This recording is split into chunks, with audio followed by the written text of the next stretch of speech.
जय माता दी। कैसे हैं आप सब? मेरे YouTube चैनल पर आप सभी का स्वागत है। हिंदू पंचांग के अनुसार प्रत्येक माह में कृष्ण पक्ष की चतुर्दशी तिथि को मासिक शिवरात्रि मनाई जाती है। फाल्गुन माह में कृष्ण पक्ष की चतुर्दशी तिथि को आने वाली शिवरात्रि को महाशिवरात्रि कहा जाता है। ये दिन शिव और शक्ति के मिलन के उपलक्ष्य में मनाया जाता है। इस दिन भगवान शिव की कृपा प्राप्त करने के लिए बहुत शुभ दिन माना जाता है।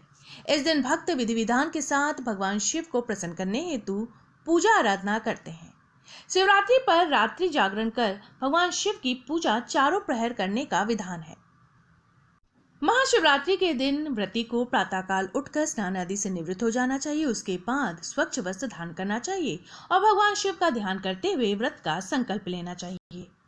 यदि मंदिर जा सकते हैं तो भगवान शिव का पवित्र जल या दूध से अभिषेक अवश्य करें। भगवान शिव का चंदन से तिलक करें। शिवलिंग पर बेलपत्र, आक के फूल, धतूरे के फूल, धतूरा, भांग आदि वस्तुएं अर्पित करें। पूजा के अंत में भगवान शिव की आरती करें। पूजा के बाद शिव पुराण, महामृत्युंजय मंत्र का जाप, शिव जी के पंचाक्षरी मंत्र का जाप करें। इस दिन रात्रि जागरण करते हुए पूजन किया जाता है। इसके बाद पारण मुहूर्त में महाशिवरात्रि के व्रत का पारण किया जाता है। महाशिवरात्रि का व्रत साल 2022 में 1 मार्च 2022 दिन मंगलवार को है। निशिताकाल पूजा का समय रहेगा रात के 12:08 से 12:58 तक। पूजा के लिए कुल अवधि रहेगी 50 मिनट की। वहीं पारण का समय रहेगा 2 मार्च 2022 दिन बुधवार को सुबह 6:45 के बाद।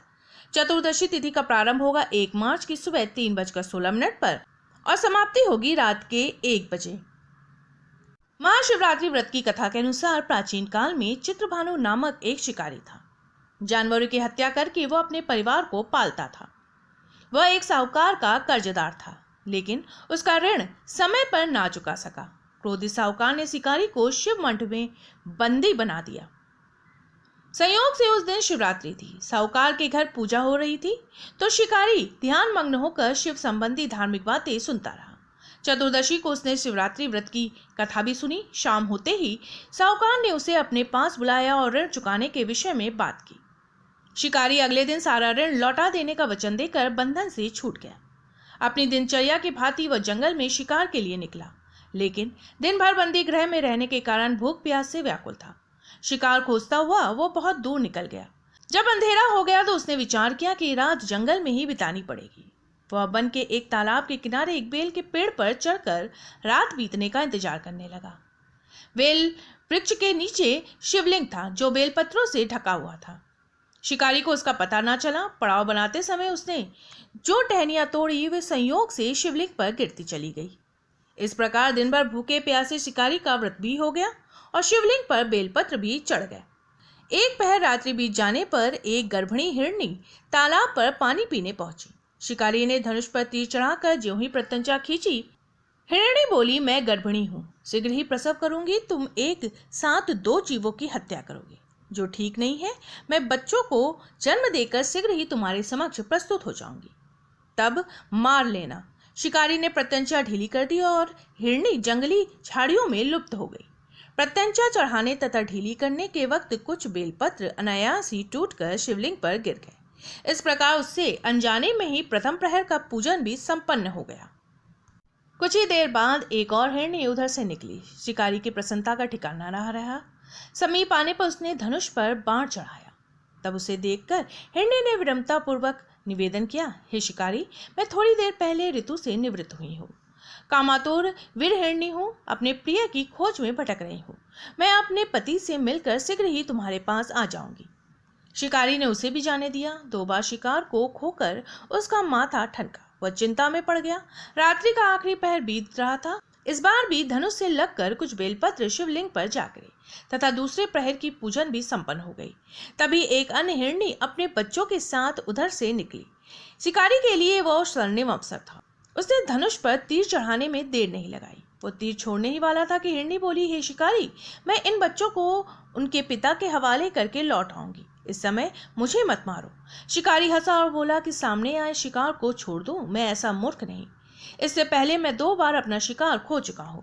मेरे बच्चे भूख प्यास से व्यग्र हो रहे होंगे।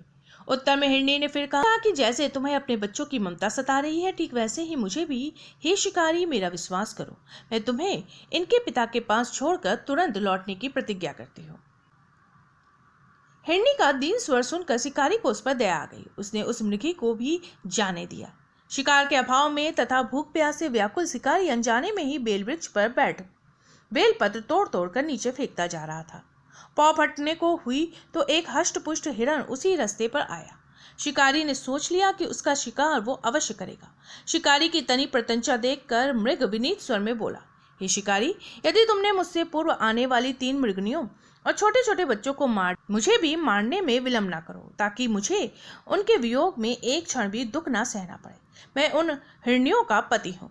यदि तुमने उन्हें जीवन दान दिया है तो मुझे भी कुछ क्षण का जीवन देने की कृपा करो। मैं उनसे मिलकर तुम्हारे समक्ष उपस्थित हो जाऊंगा। मृग की बात सुनते ही शिकारी के सामने पूरी रात का घटना चक्र घूम गया। उसने सारी कथा मृग को सुना दी। तब मृग ने कहा कि मेरी तीनों पत्नियां जिस प्रकार प्रतिज्ञाबद्ध होकर गई है, मेरी मृत्यु से अपने धर्म का पालन नहीं कर पाएंगी। अतः जैसे तुमने उन्हें विश्वास पात्र मानकर छोड़ दिया है, वैसे ही मुझे भी जाने दो।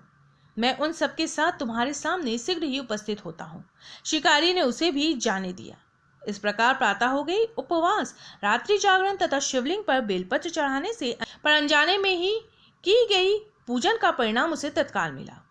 शिकारी का हिंसक हृदय निर्मल हो गया, उसमें भगवत शक्ति का वास हो गया।